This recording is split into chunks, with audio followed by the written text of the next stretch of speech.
we're a relatively small audience. So I think for that reason, whenever anybody's got a comment, feel welcome to raise your hand or post it in the comment box. And Lebogang can then just please notify me if I don't immediately see it. So no need to wait until the end. At any point that you feel you want to maybe add something or ask a question, please feel welcome to do so. I'll go right ahead and share my presentation with you. There we go. Just want to make sure that everybody can see my presentation. Okay, sure. I've got a thumbs up, so that's good.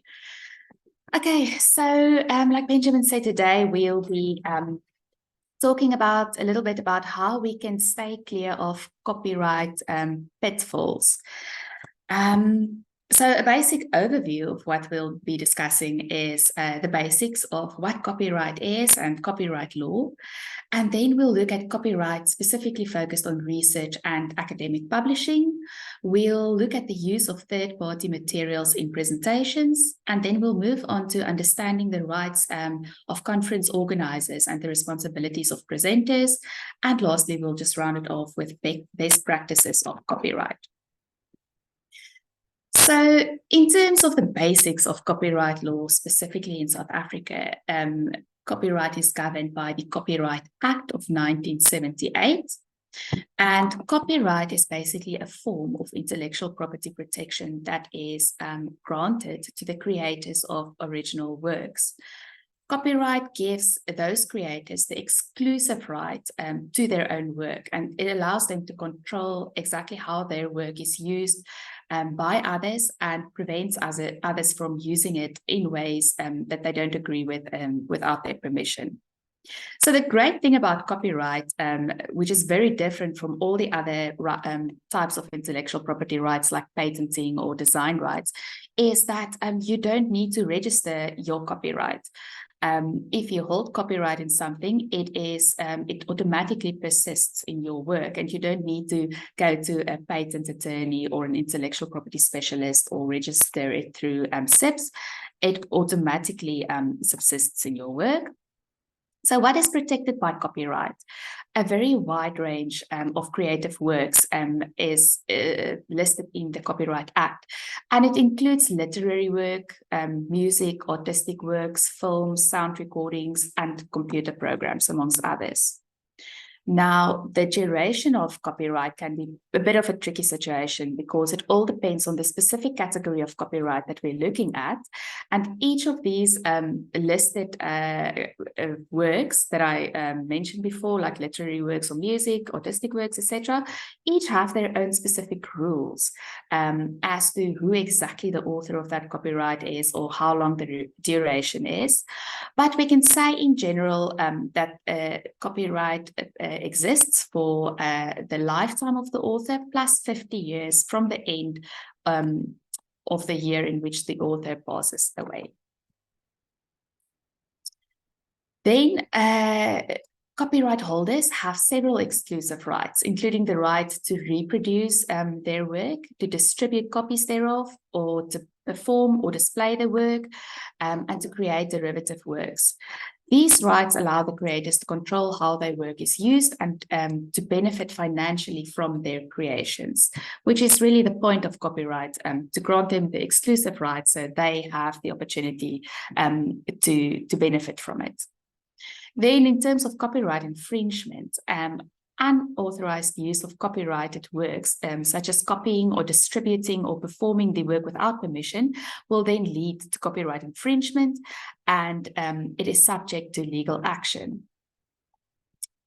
Oh, then we get to copyright registration. So like I mentioned before, it is automatically granted when a work is in a fixed or tangible form. So that's the one requirement, actually, that you can't really claim copyright if you've got a song that you've been working on in your mind and you haven't really put it down in any material form. So as long as it's in material form and you can have something to show for it, there will be automatic copyright. There is no requirement to register it as such. but registration can serve as evidence of ownership in legal disputes. Then in terms of the public domain, so like I said, we looked at the duration of copyright. If the duration of copyright has elapsed and the 50 years after the author's death has passed, then we say that the copyrighted works is now in the public domain. So basically what that means is those are then typically works whose copyright is expired and it's not protected anymore, and then it can be freely used by the public as they wish or see fit. Then we've got moral rights, which is a very interesting aspect of copyright law. So say, for instance, a copyright holder or owner assigns his copyright to somebody else, he still holds moral rights in his works, which means that he still has the right to be identified as the author of the work and the right to object to any treatment or say a change in the copyrighted work to an effect that he does not necessarily agree with, or derogatory treatment, we can say, of the work. So that is the author's moral rights, which can never be taken away from the author of a copyrighted work. It's also just important to keep in mind that South Africa is signatory to international copyright treaties, such as the Berne Convention. And these treaties provide protection to foreign creators in South Africa and South African creators in other signatory countries. So it's just basically an internationalization, basically, of a set of copyright rules. So this brings us to the end of the first section, which is an overview of copyright law or copyright as such. I just want to quickly touch base and see if anybody has any specific questions or comments at this stage before we progress to the next session.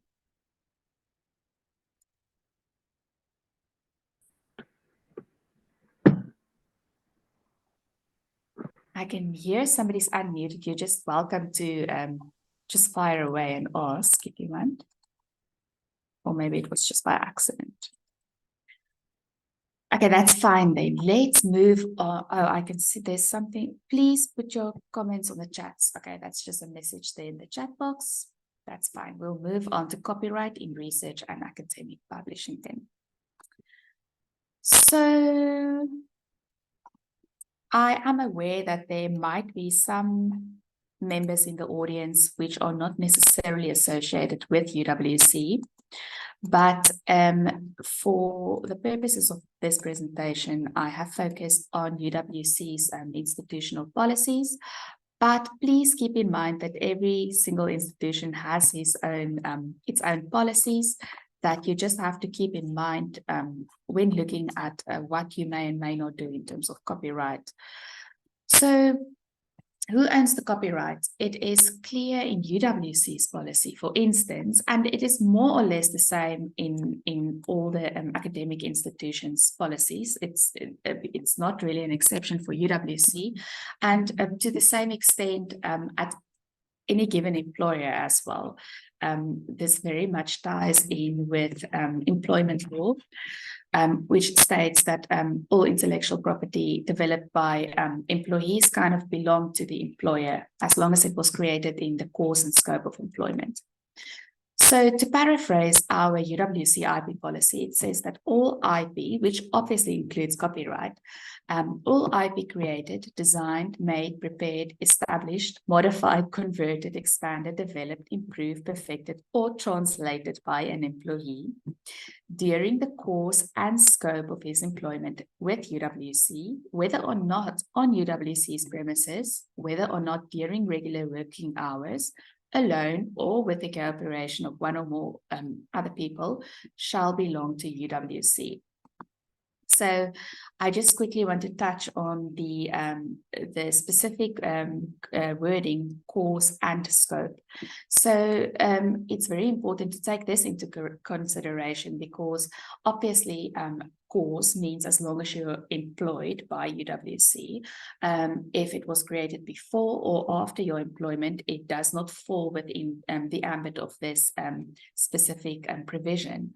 And then scope means, you know, say for instance, you're a professor in law at UWC, and you create intellectual property pertaining to, say, for instance, batteries or something technical of the sorts, and it does not fall within the scope of your employment, which is legal, then it will also not fall within the ambit of this provision. So it's very important to note that it's course and scope and not course or scope. So as long as these requirements are met, then copyright will belong to the academic institution. Then we have more or less a similar clause that applies to students, but now it says created intellectual property or copyright created in the course and scope of conducting research at UWC. If copyright or any other form of intellectual property for that matter is created under these circumstances, then it will also belong to UWC or the institution, as it may be. It is very important to note that UWC and most probably all other research institutions or higher education institutions will have some form of open access or publishing policy.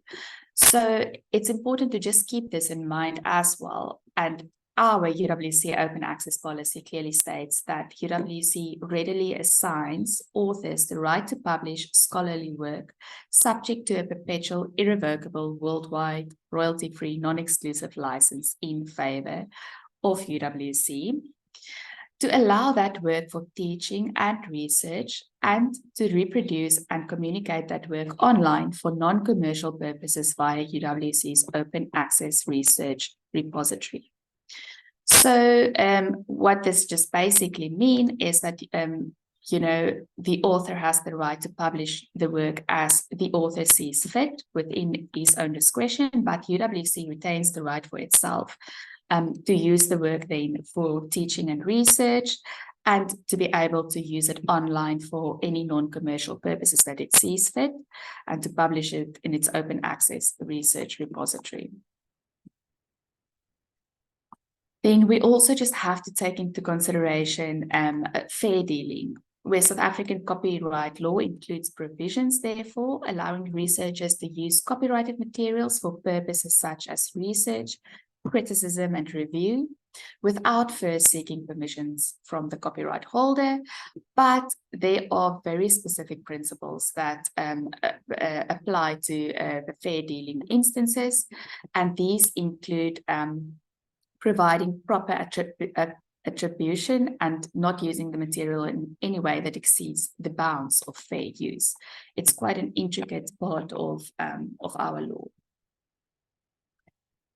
Then citation and attribution. So it is obviously, like you all know, a very fundamental aspect of academic publishing, and it is there in order to avoid any copyright infringement, and it also upholds academic integrity. So please ensure that, you know, you provide clear and accurate citations for all sources used in research and academic writing, always. Then any of the following require appropriate citation of the source whenever you use direct quotations of published material. And when using longer quotations, in fact, it might require a release from the copyright holder.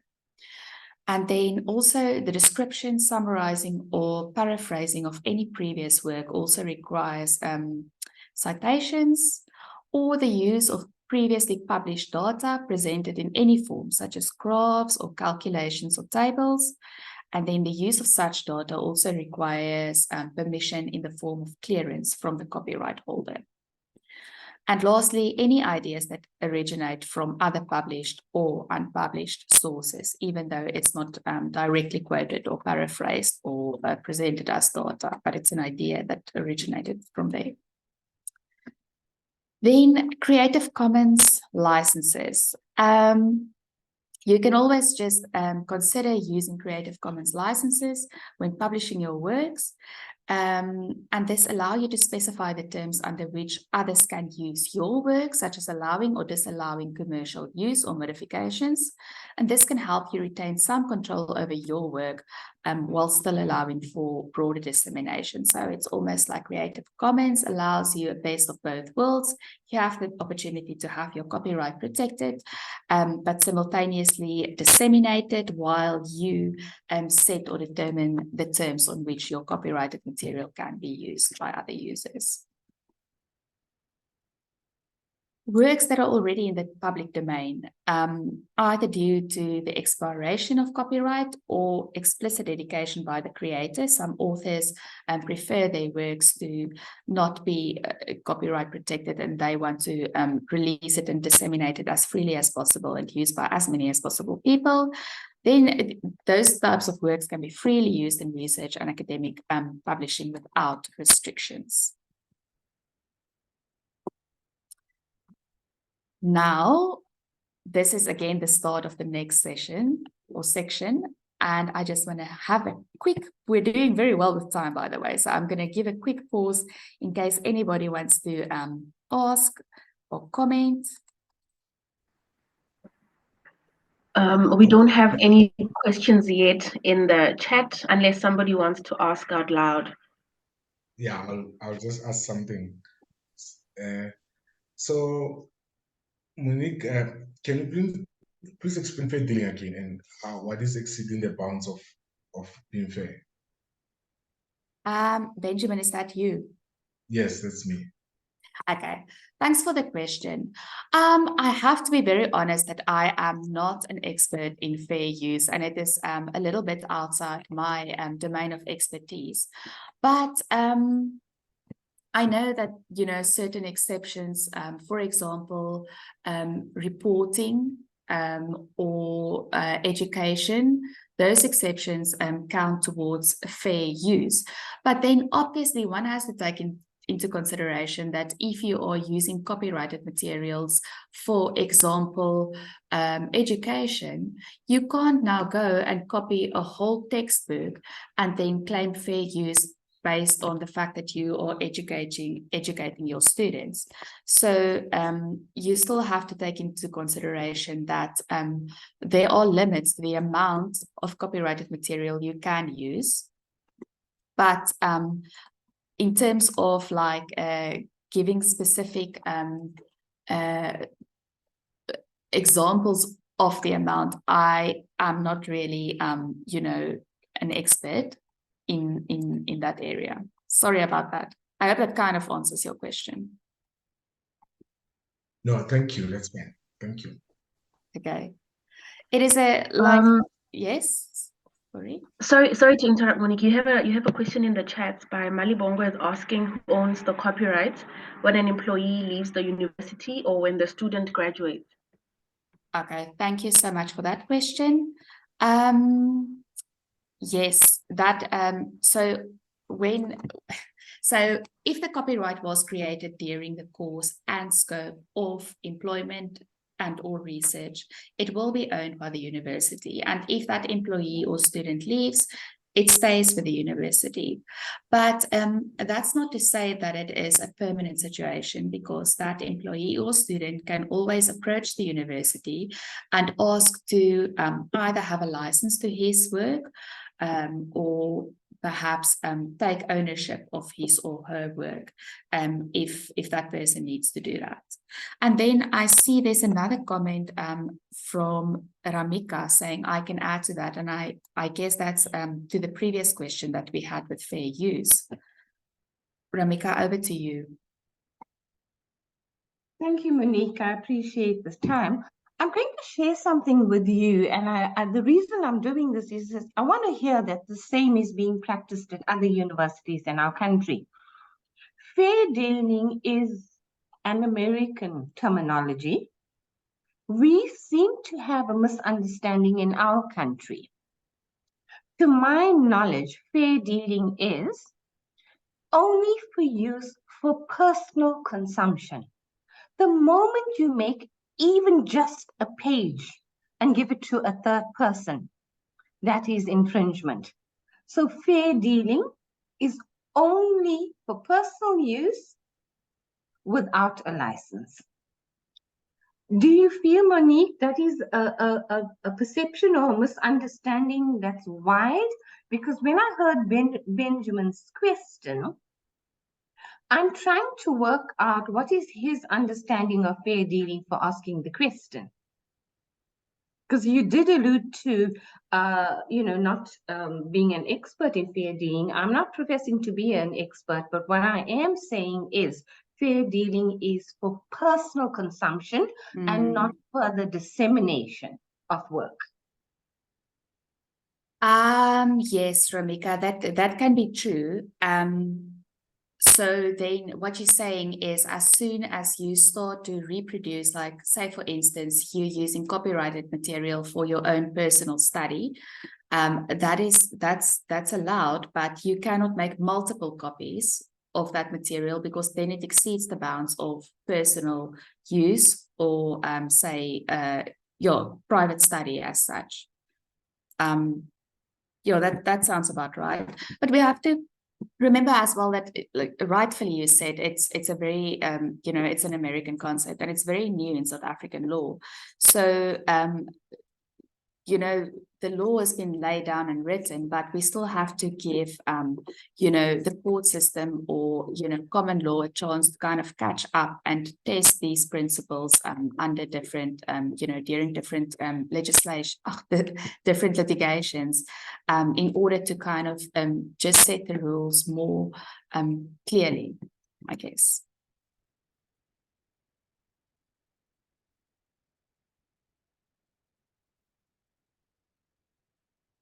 Then we have a comment from SU side. We're on the same page, Ramika, for purposes. And then there's a nice attachment there where it's accepted and not accepted. Generally accepted, copying of the whole or major portion of the work not reasonable or compatible with fair dealing. For purposes of research or private study or for personal or private use, then there's section 12.1 of the current Copyright Act allows a single copy of a reasonable portion of a work consistent with fair dealing. Thank you so much for that, Carol Katz. Appreciate it. Do we have any more questions or comments on this section before we move to the next? Okay. Then I'll jump into the use of third-party materials in presentations. So it is always important to keep into consideration that you have to obtain permission or licensing from the copyright holder before using any copyrighted material in your presentation, especially if you plan to use them in a way that goes beyond fair dealing or fair use. So obviously then obtain the necessary licenses or permission for the specific material, and it may involve payment or compliance with specific T's and C's where Creative Commons licenses are applicable. Then once again, fair use allows limited use of copyrighted materials for purposes such as research, criticism, review, and reporting without the need for permission, but must be used in accordance with the law and should not unduly prejudice the right of the copyright holder. Then attribution and citation, always provide the proper attribution to the original creators of third-party materials used in your presentation, and this includes citing the source, the author, and any other relevant information, the date. Then this obviously demonstrates academic integrity and helps others to locate the original source as well. Public domain and Creative Commons, utilize the materials that are in the public domain as far as possible because these are not protected by copyright, or those offered under Creative Commons licenses that permit specific use with varying degrees of freedom. Always pay attention to your educational or institutional policies. Familiarize yourself with these policies and guidelines. And these will stipulate the specific rules for the use of third-party materials and give you a bit of guidance in that respect as well. When using multimedia content, for example, images, videos, music, etc., consider using content that is explicitly labeled for educational or non-commercial use where possible. Then A good practical tip is to always, instead of embedding copyrighted content directly into your presentation, consider providing the link to the original source where the link can be found as well. And then make sure that you maintain records of permissions, licenses, and attributions for all third-party materials used in your presentation. This documentation can be valuable in cases where there's future maybe disputes or questions arising regarding the use of your copyrighted material. Then, like we said, instead of just embedding the specific multimedia content in your presentations, providing a link where you can is a very good idea. Then there are some links that I've pasted for you to multimedia for your presentations. You can make use of a Creative Commons search engine directly by typing in that URL, or you can go directly to Pixabay or Wikimedia Commons and you'll find a wealth of multimedia resources for you to use in your presentations. And then Google Images also have advanced search functions where you can select a specific usage option that will fit your purposes.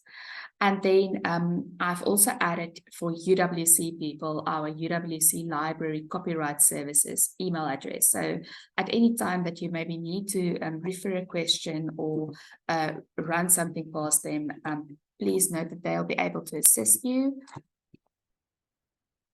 And oh, sorry, let me just go back one slide.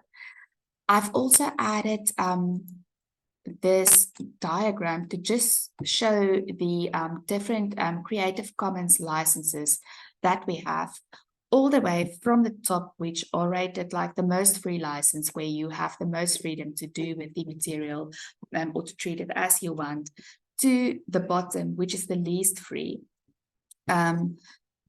So it is just also very useful to maybe look at the different licenses that you have there and familiarize yourself with the different types for future use.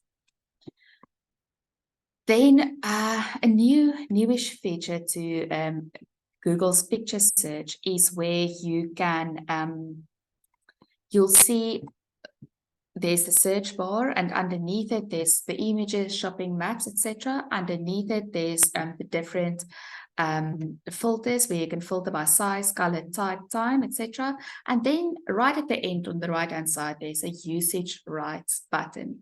So if you select that, it will give you the Creative Commons licenses and then commercial and other licenses. And it's a very handy way to filter your pictures for presentations using that feature.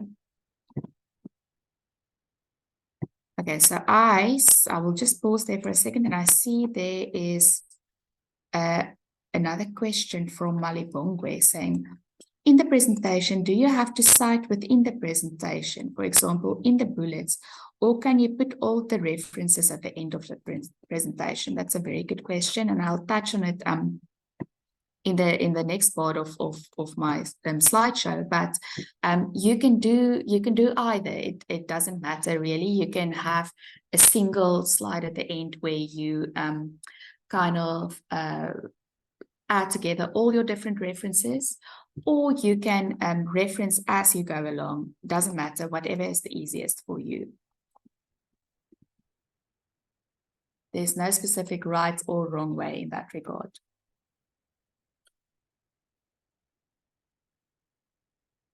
Does anybody else have a question at this stage?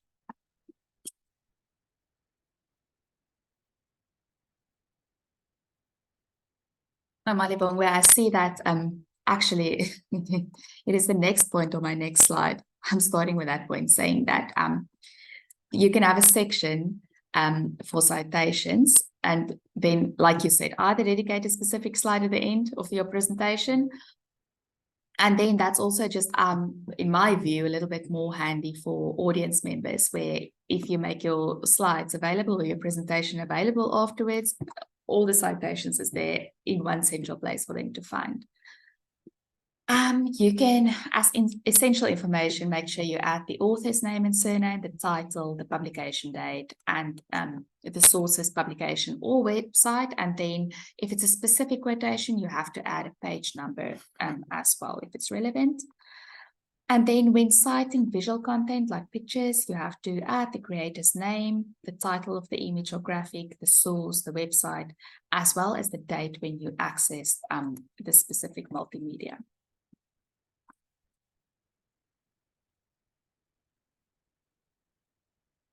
Then make sure you always acknowledge Creative Commons and public domain. If you're using content with Creative Commons licenses or you're using multimedia from the public domain, make sure you mention this in your citations. And there's a very handy example for you. So you can say image sourced from, and then name of the Creative Commons license, and then say specifically it's under a Creative Commons license.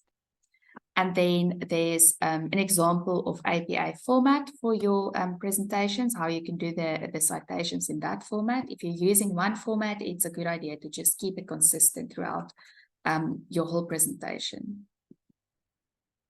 Oh, that actually brings me to the end of the presentation. That was way quicker than I thought. Okay, but I think that's a good thing, because then we can pause and spend a bit of time on any comments or sections that you want me to maybe specifically go back to, or if you have any specific examples that we can look at, you are welcome to tell me, and we can just touch on those. So I'm gonna open the floor now for specific comments, questions, sections that you maybe want me to go back to, and then we can relook that. Oh, Malibongwe, how do you cite material from ChatGPT? That is actually a very, very good question that I do not specifically know the answer to. But why don't we ask ChatGPT itself? Does anybody else know? Or does anybody else have ChatGPT open? Let me do this.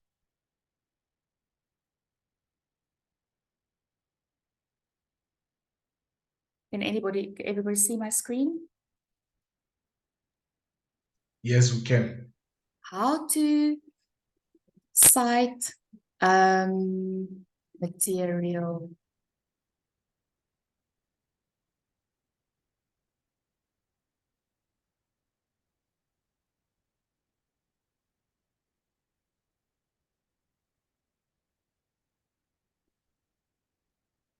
So this is a learning curve for all of us.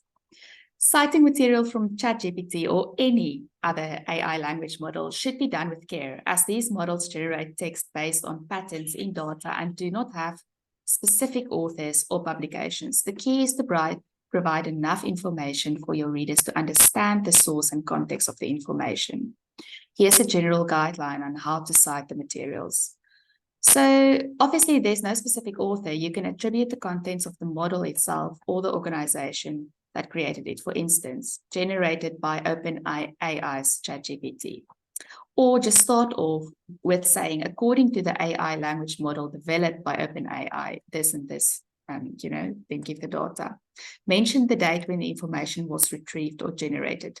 This is really important because AI models like ChatGPT do not have a publication date, for example, generated on September 2023. Provide a brief title or description of the conversation or context. This can help clarify the topic.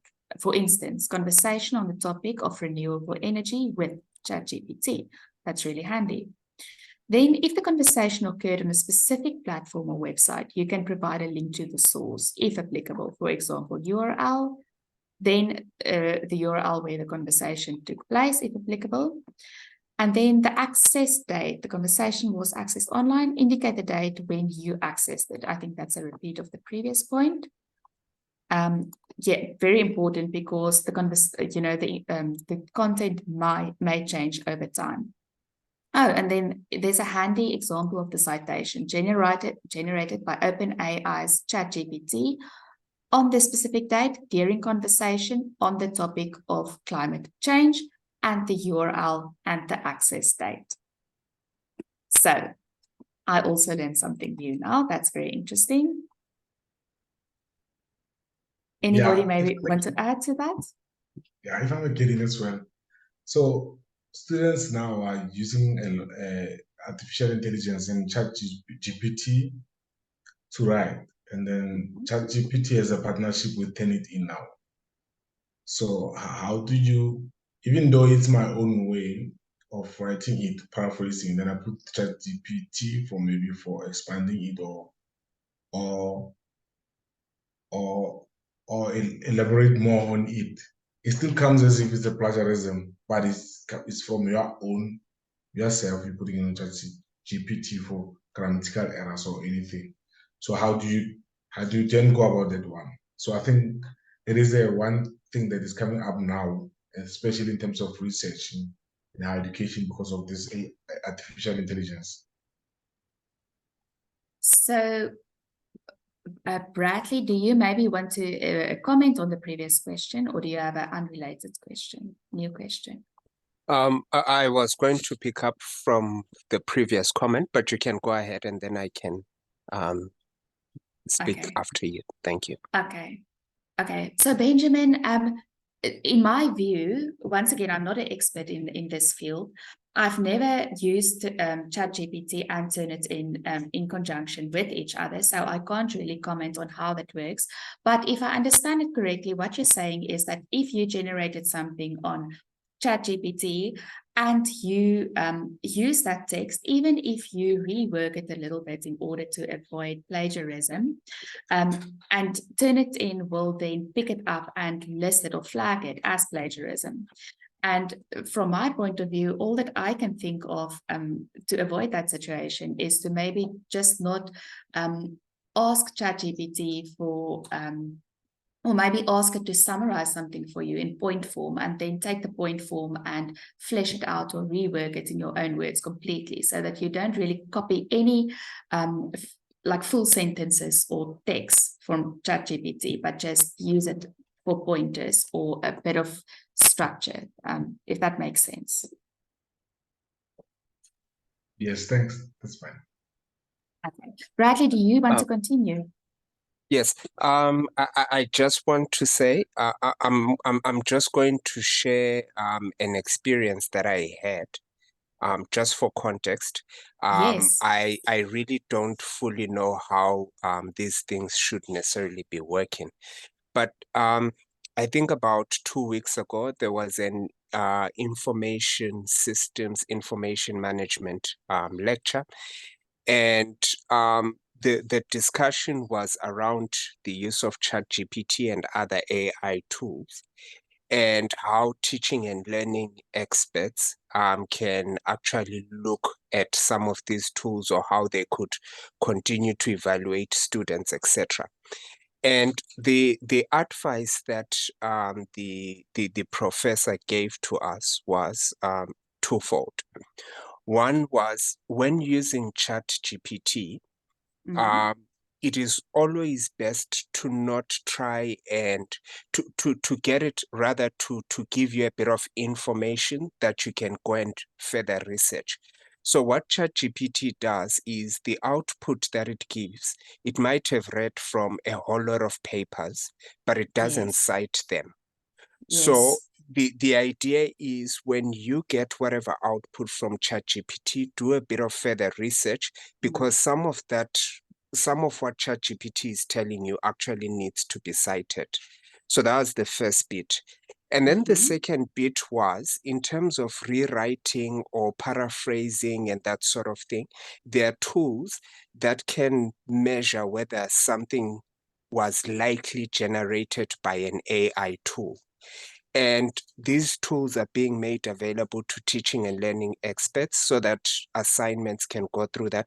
And I don't know if this is the same partnership that ChatGPT is having with Turnitin. And the advice that the professor gave was that when using the paraphrasing tools, firstly limit the amount of usage, so that it's, it's not 80% likely from an AI tool, but maybe 25% likely from an AI tool. So that's the first bit. But then the second bit is, when you get that paraphrased material, try to think about it, rewrite it, make it authentic by bringing in your style of writing, etc. And use ChatGPT as a tool to guide, as opposed to as the tool that actually gives you the output. And that's the basic experience. And that was about 2 weeks ago. Thank you. Thanks, Bradley. That was very useful. Do you think it's possible at all to, when you put your search terms into ChatGPT, to ask it to also maybe list the references for you? Do you think, I wonder, like, that's not maybe it is possible, but it usually get the references wrong. And it's also, I think the data is from August 2021 and before, and it hasn't been trained on the newer data, except if you've got the paid subscription. So ChatGPT is not so good at citing, but there are other tools. I'm just forgetting their names. If I find them, I can let you know. But there are other AI tools that are actually better at citing than ChatGPT. ChatGPT is good at, in a way, giving you summaries. Other tools might be better off at whether it's linking or citing articles, etc. So you get one paper, and then it can actually show you different links to a whole lot of other papers that you can cite related to that, etc. Interesting. Thanks, Bradley. Then I see a comment from Ramika. Yes, you may go ahead. Thank you. It's strange. I had a workshop this morning at my university with the attempt to rework our plagiarism policy to incorporate AI and ChatGPT. So I'd like to share with you what I presented this morning, because I presented on this exact topic. And the previous person that spoke, I suppose the question is, how do you cite ChatGPT and not give us ways and means to work around it? We need to cite it if you have to cite it, if you're using it. So Yes. Like all AI models, example ChatGPT, it actually works on a complex algorithm on existing views and beliefs. However, to put into some context, whether using answers generated by ChatGPT, it could constitute plagiarism. And generally, it's going to require intense deliberation by higher education institutions in terms of assessments. But what I'm saying is rules for citing ChatGPT are not fully established. It has been recommended that the information is cited similar to a personal communication of some kind, meaning, as examples, emails, phone conversations, text messages, etc. Cite the communicator's name, phrase, and you can put in inverted commas, personal communication, and the date of the communication in your text only for APA style. So what I suggested to the academics at my institution is that we're going to use the example in brackets chat, and then that's a chat. Then you're going to put ChatGPT, comma, personal communication, comma, all in brackets, and then the date on which you found it. But this is just a suggestion for my institution.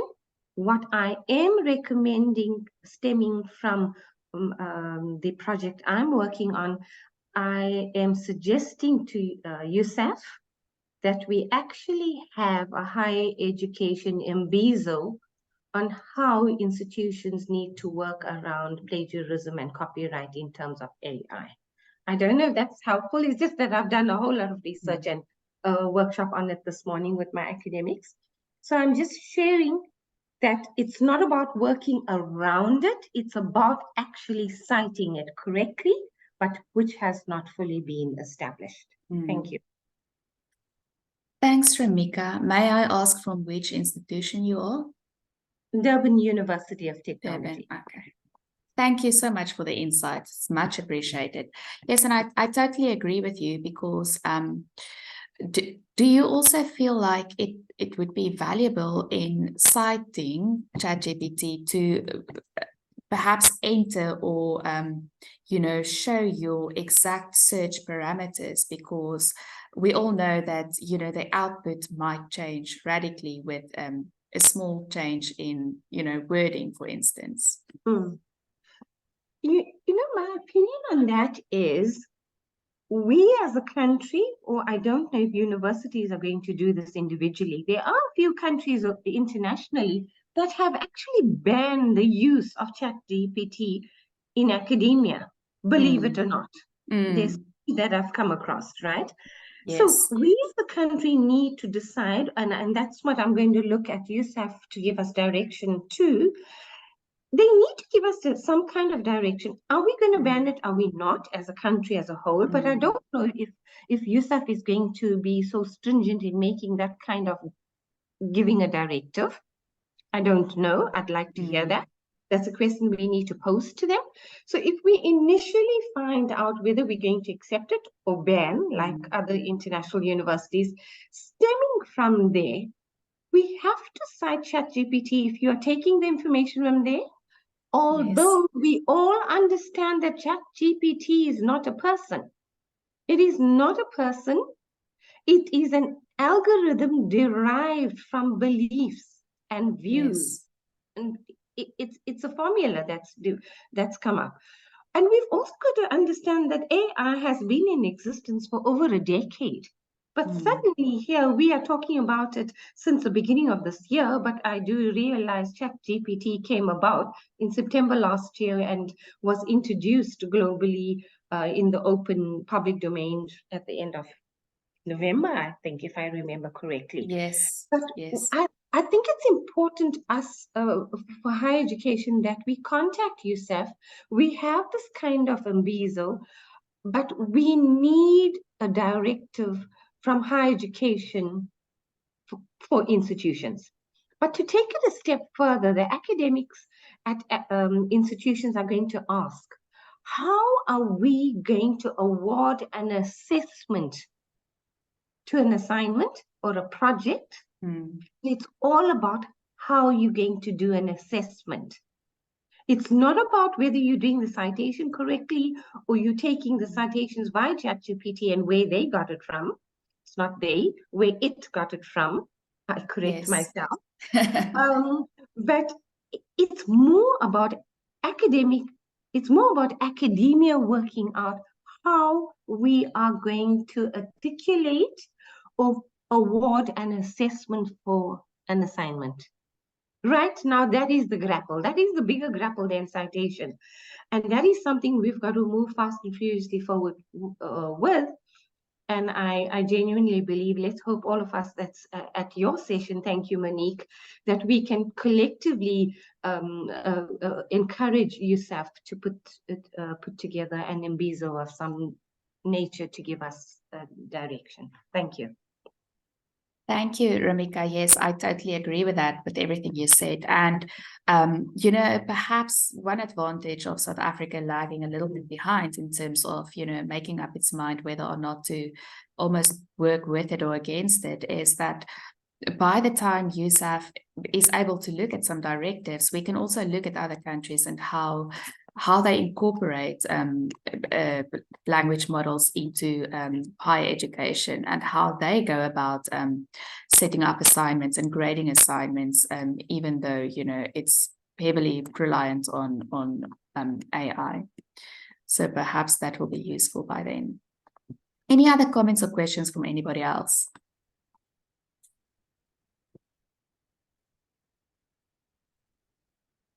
Everybody is awfully quiet. I think we're all contemplating. We're contemplating. I think the most important thing is for us it's important for users to understand the potential implication of using ChatGPT and to approach its use with honesty and integrity. And that's where plagiarism comes in. That's all it is. But we've Yes. got to do it correctly. Yeah, that's a contemplation, though. It's definitely a contemplation, and I see there's a comment from Matole as well in the chat box. It's ironic that some people want AI tools banned. We have been singing about the fourth industrial revolution for so long, but now we want to ban it, and I totally agree with it. And I also just want to maybe come back to the whole aim of this presentation was basically for SAAIR to maybe inform and perhaps educate its members as well on the proper citing of multimedia content in presentations. And I know that some higher education institutions, before I was not excluded, have before come into trouble for using online material without the proper referencing in either educational material or presentations. And these things get picked up, and even more so with fast progressing AI, where it's easy to picture search or scan for specific comment, but our discussion has been heavily focused on text-based AI now. But I want to maybe touch on pictures as well, graphics, because I think up until now it's been easier to pick up on graphics that have not been properly referenced in presentations or let's say learning material. So we all know ChatGPT, which is text-based, but what about its graphic, let's say it's there are graphic versions, not specifically of ChatGPT, but of creating pictures based on text input. So for instance, Midjourney. What if, say, a presenter creates a very reliable protein structure by using Midjourney, and we all know, you know, it does exactly what ChatGPT does. It delves into the collectively existing databases, the internet, and sources what it can from there and put together something new from already existing material. How do we go about referencing those images? Does anybody have any maybe, let's say, experience or any